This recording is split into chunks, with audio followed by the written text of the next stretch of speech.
بسم اللہ الرحمن الرحیم۔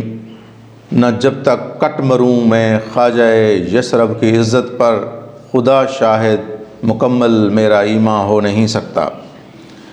مسیلمہ کذاب کے دعوی نبوت کے نتیجے میں یہ لڑی گئی جنگ دراصل ختم نبوت کے دفاع میں لڑی گئی سب سے بڑی جنگ تھی، جس میں 1200 اصحاب رسول شہید ہوئے۔ اس جنگ کی شدت کا اندازہ اس بات سے کیا جا سکتا ہے کہ اس جنگ سے پہلے لڑی گئی تمام جنگوں اور غزوات میں مسلمانوں کا نقصان صرف 259 اصحاب رسول شہید ہوئے، اور محض اس ایک جنگ میں 1200 اصحاب رسول شہید کر دیے گئے، اور امت مسلمہ بہت سارے حفاظ قرآن سے بھی محروم ہوئی۔ جنگ کی تیاری کے سلسلے میں خلیفہ اول سیدنا ابوبکر صدیق رضی اللہ تعالی عنہ نے فرمایا، اے لوگو، مدینہ رسول میں کوئی مرد نہ رہے، اہل بدر ہوں، اہل احد ہوں، سب یمامہ کا رخ کرو۔ ایک دفعہ پھر بھیگتی آنکھوں سے کہا، اے لوگو، مدینہ الرسول میں کوئی مرد نہ رہے، یہاں تک کہ جنگل کے درندے آئیں اور ابو بکر کو اٹھا کر لے جائیں۔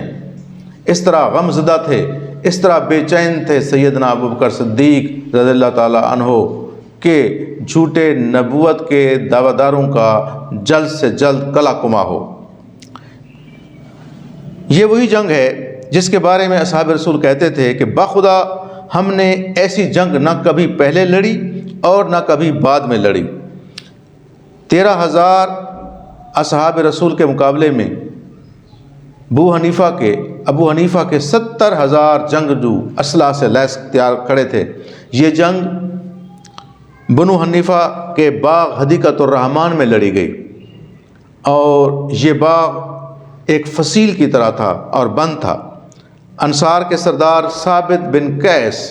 جن کی بہادری اور جنگجوئی کے قصے عرب و عجم میں مشہور تھے، اس عاشق رسول نے منکرین نبوت کو للکارا اور کہا، اے اللہ، جس کی عبادت کرتے ہیں میں ان سے برات کا اعلان کرتا ہوں، جس کا یہ مطلب تھا کہ میں ان کے جھوٹے نبیوں کے دعوے کی تردید کرتا ہوں۔ پھر چشم فلک نے وہ نظارہ دیکھا کہ وہ تنہا شخص لشکر کفار پر ٹوٹ پڑا، اس وقت تک لڑتا رہا جب تک کہ اس کا جسم تیر و سنا سے چھلنی نہ ہو گیا۔ حضرت عمر بن خطاب رضی اللہ تعالی عنہ کے لاڈلے بھائی زید بن خطاب نے جنگ کا خطبہ دیا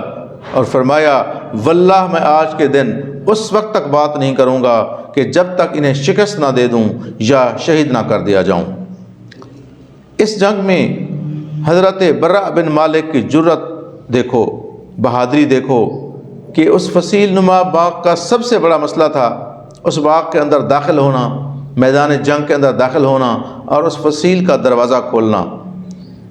اب اس جنگی حکمت عملی اور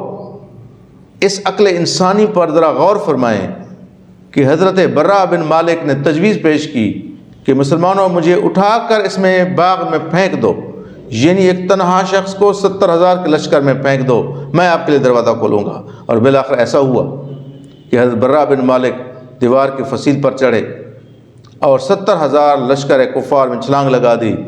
لڑتے رہے، کٹتے رہے، کاٹتے رہے، بالآخر دروازے تک پہنچے اور دروازہ کھول دیا، جو کہ مسلمانوں کی فتح کا باعث بنا۔ قیامت تک کوئی بہادر اور جنگجو اس عاشق رسول یعنی برا بن مالک کی جرت کو سلام کیے بغیر نہیں رہ سکتا۔ مٹھی بھر غیر مسلح عشاقان رسول نے